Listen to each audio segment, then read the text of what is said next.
Hello friends, welcome to doctor Rashmi's homeopathy. Friends, आज की इस वीडियो में हम समझेंगे हर्पीस सिम्प्लेक्स के बारे में। फ्रेंड्स, जो हर्पीस सिम्प्लेक्स होता है एक वायरल बीमारी है और बहुत ही ज़्यादा कॉन्टेजियस है। कॉन्टेजियस का मतलब होता है बहुत ही तेज़ी से फैलने वाली एक बीमारी है। जो हर्पीस वायरस होते हैं एक बहुत ही बड़ी कैटेगरी होती है, बहुत ही बड़ी फैमिली होती है हर्पीस वायरसेस की। बहुत तरह के वायरसेस इसमें होते हैं, जैसे जो चिकन पॉक्स का वायरस होता है वो भी हर्पीस जोस्टर होता है। लेकिन हम आज इस वीडियो में हर्पीस सिम्प्लेक्स के बारे में बात करेंगे। फ्रेंड्स, जो हर्पीस सिम्प्लेक्स होता है दो तरह के वायरस होते हैं। फ्रेंड्स, जो HSV1 होता है ये मेनली ओरल म्यूकोजा से रिलेटेड रहता है। अगर माउथ के अंदर छोटे छोटे से दाने पड़ रहे हैं, छोटे छोटे से छाले पड़ रहे हैं या ब्लिस्टर्स बन रहे हैं जिसमें पानी भरा हुआ है, बाद में फूट जाते हैं, फिर से उसमें से ब्लिस्टर्स आते हैं, तो ये एक HSV1 का साइन है, जिसको मेनली कोल्ड सोर्स पे बोला जाता है। कोल्ड सोर्स आपके लिप्स के एरिया में हो सकते हैं या आपकी स्किन और आपका जो माउथ के अंदर का जो एरिया है ये जब जहाँ पे ज्वाइन करता है, स्पेशली यहाँ पे ये ब्लिस्टर्स पाए जाते हैं।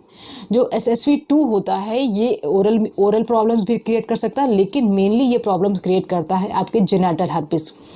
जेनिटल एरिया में अगर ब्लिस्टर्स हो रहे हैं, कई बार पेनफुल होते हैं, कई बार पेनलेस होते हैं, वहाँ पे बहुत ज़्यादा इचिंग होती है।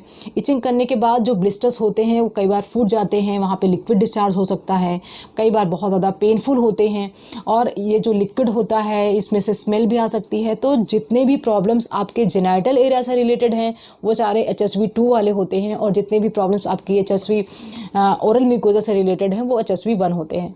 तो फ्रेंड्स, कई बार ऐसा होता है कि लोगों को मुँह में छाले रहते हैं या ब्लिस्टर्स रहते हैं, लोग उसको इग्नोर कर देते हैं। उनको लगता है किसी भी नॉर्मल कोई भी एलर्जी हो गई या कोई भी स्किन की प्रॉब्लम हो गई है मुझे, या अगर जेनिटल एरिया में बहुत टाइम से कोई फफोले पड़े हुए हैं तभी भी इसको इग्नोर कर देते हैं। तो कई बार इसकी बहुत सारी कॉम्प्लिकेशंस हो सकती हैं, क्योंकि ये जो वायरस है ये आपके शरीर में बढ़ता ही रहता है। तो धीरे धीरे अगर आप सिम्टम्स को इग्नोर करेंगे तो आगे आगे चल के और सारे पार्ट्स को इन्वॉल्व कर लेता है। तो स्टार्टिंग में अगर हम सिम्टम्स की बात करें कि क्या क्या साइन एंड सिम्टम्स आएंगे, तो सबसे पहला इंपॉर्टेंट सिम्टम आएगा कि आपको ऐसा लगेगा कि जैसे आपको फ्लू स्टार्ट हो रहा है, यानी ज़ुकाम खांसी जैसा लगेगा। आपको रनी नोज़ लग सकता है, आईज से डिस्चार्ज आ सकता है, बहुत ज़्यादा फ्रस्ट्रेशन आपको फील होगी, वीकनेस फील होगी, लेथार्जी यानी कि आपको लेटे रहने का हमेशा मन करता रहेगा, और जॉइंट्स में आपको पेन होना स्टार्ट हो जाएगा, और उसके बाद आपके शरीर पे दाने पड़ सकते हैं, और ब्लिस्टर्स के साथ आपको फीवर भी आ सकता है। एक बहुत ही इंपॉर्टेंट चीज़ इसमें यह देखनी होती है कि इसमें लिम्फ एडिनोपैथी होता है, मतलब जो आपके लिम्फ नोड्स होते हैं उसमें स्वेलिंग हो सकती है, उसमें पेन हो सकता है, और उसके साइज कई बार बहुत ज़्यादा बढ़ जाते हैं। तो लिम्फ एडिनोपैथी बहुत ही ज़्यादा कॉमन होता है हर्पीस सिम्प्लेक्स के साथ। तो कारणों की बात करते हैं कि हर्पीस सिम्प्लेक्स वायरस क्यों होता है। तो मोस्ट इंपॉर्टेंटली, जैसा कि मैंने स्टार्टिंग में बताया था कि ये एक कंटेजियस बीमारी है, मतलब ये किसी न किसी से आपको मिलती है, चाहे आप टच से मिलती हो, स्किन टू स्किन कांटेक्ट हुआ हो, या इन्फेक्टेड बंदे से आपने सलाइवा टच कर लिया हो, या HSV2 की अगर बात करें तो HSV2 एक्सक्लूसिवली होता है हमेशा सेक्सुअल कांटेक्ट से, एक सेक्सुअली ट्रांसमिटेड डिजीज़ होती है।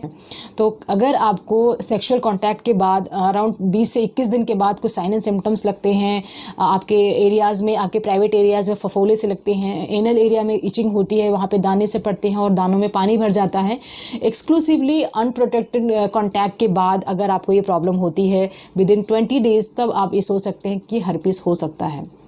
तो इसके अलावा अगर आपने जिसको इन्फेक्शन है उसके सलाइवा से आपका कांटेक्ट हुआ, या जो ब्लिस्टर्स में जो लिक्विड आ रहा है, जो फ्लूइड आ रहा है, उसको आपने टच किया तो उससे भी आपको इन्फेक्शन होती है। तो मेनली ये प्रॉब्लम होती है आपको कांटेक्ट से।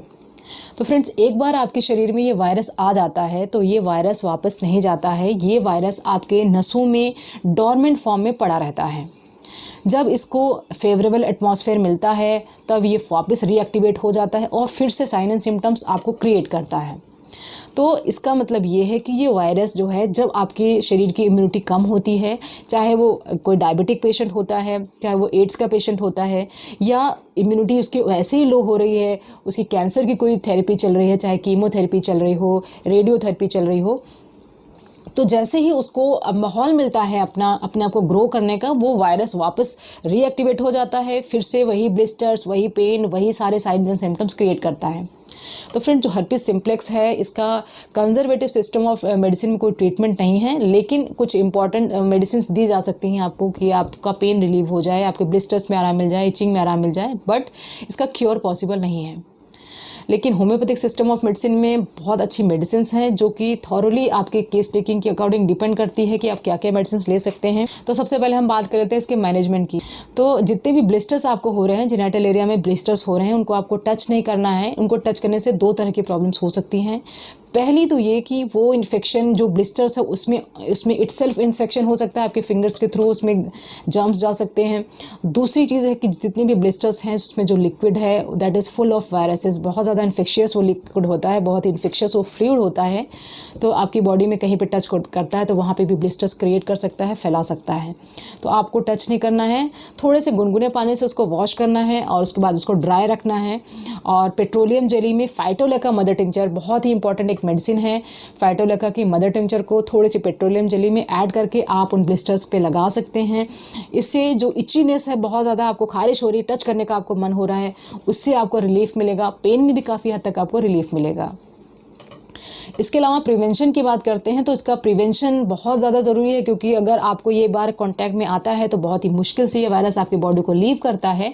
तो प्रिवेंशन के लिए जिसको भी ये फैमिली में या किसी को भी ये प्रॉब्लम है हर्पीस सिम्प्लेक्स की, वो साइन एंड सिम्टम्स को मैच कर ले और जिसको भी ये प्रॉब्लम है वो दूसरों से दूरी बना के रखे। एटलीस्ट जो है जब तक ये पूरे sign and symptom active form में है तब तक बहुत ज़्यादा सावधानी बरतने की ज़रूरत है। जिसको भी हर्पीस सिम्प्लेक्स की प्रॉब्लम है वो अपने यूटेंसिल्स किसी से शेयर नहीं करें, क्लोथ्स किसी के साथ शेयर नहीं करें, सेक्सुअल कॉन्टैक्ट्स बिल्कुल नहीं करें। तो ये प्रिवेंशंस करके आप दूसरे को एटलीस्ट बचा सकते हैं कि उसको भी हर्पीस सिम्प्लेक्स नहीं हो जाए या आपकी फैमिली में किसी और को ये प्रॉब्लम नहीं हो। अब हम बात करते हैं फ्रेंड्स इसकी मेडिसिन की। तो आई वुड सजेस्ट कि जो हर्पीस सिम्प्लेक्स का जो मेडिसिन है, जो उसका ट्रीटमेंट है, इसको खुद नहीं करें, किसी अच्छे डॉक्टर से मिल करके कांटेक्ट करके अपने साइन एंड सिम्टम्स दिखा करके लें।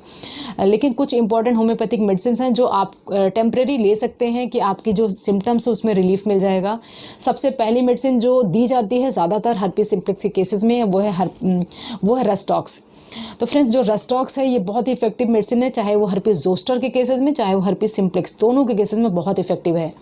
तो रेस्टॉक्स को आप 30-30 पोटेंसी में आप ले सकते हैं। रेस्टॉक्स में फीवर के साथ ब्लिस्टर्स हो जाते हैं, कोल्ड सोर्स हो जाते हैं, स्पेशली लिप्स के पास फफोले से पड़ जाते हैं, बॉडी पेन बहुत ज़्यादा होती है।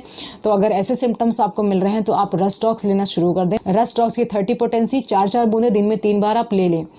और इसके अलावा एक मेडिसिन होती है फ्रेंड्स रैनबल्ब। जो रैनबल्ब मेडिसिन होती है ये मेनली एक मेडिसिन होती है हर्पीस जोस्टर के केसेस में, बट हर्पीस सिम्प्लेक्स में भी काफ़ी इफेक्टिव है।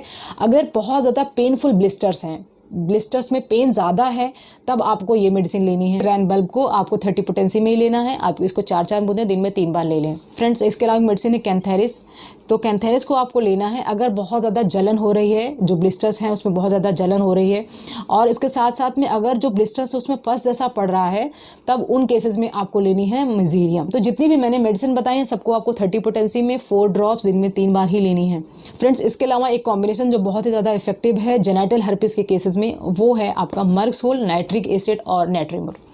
इन तीनों मेडिसिन को आपको 30-30 पोटेंसी में लेना है और तीनों मेडिसिन के 2-2 ड्रॉप्स को थोड़े से पानी में ऐड करके दिन में 3 बार आपको लेना है जेनिटल हर्पीस के केसेस में।